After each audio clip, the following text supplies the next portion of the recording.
capacitate Evaluarea și națională, evaluare, da. da. Și abia după aia o să fim mai liniștiți și să-și desfășoare activitatea.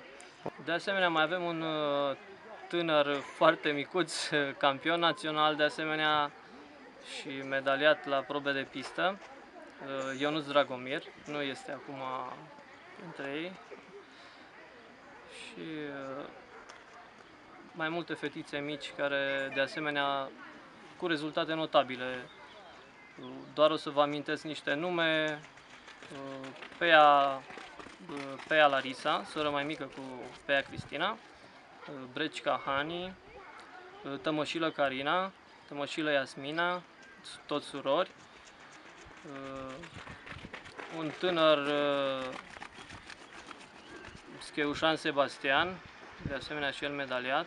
Aceștia fac antrenament cu una din colegele mele, Hamat Luminița.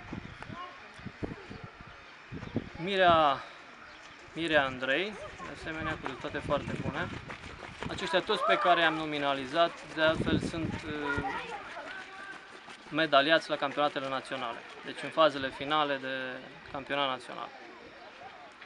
Și desigur mai sunt și alți copii care... Și mi-a amintit că au mai fost și înainte de Lili și de toate numele pe care le-ați spus, a fost tradiție aici și mai sunt nume în... Sigur, da, sunt nume din vechime, dacă este să o luăm.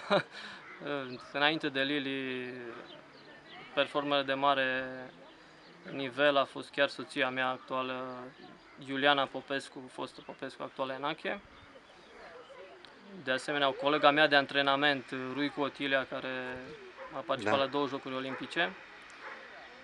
Și au mai fost și mai de mult. Acum n-aș vrea să mergem chiar cu istoria până la Zeno Dragomir. Aceștia sunt performanțele cele mai mari după anul 1990 până în prezent.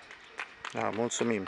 Succes în continuare și să țineți aproape de Reper 24, să ne țineți la curent cu tot ce se întâmplă. Mulțumim!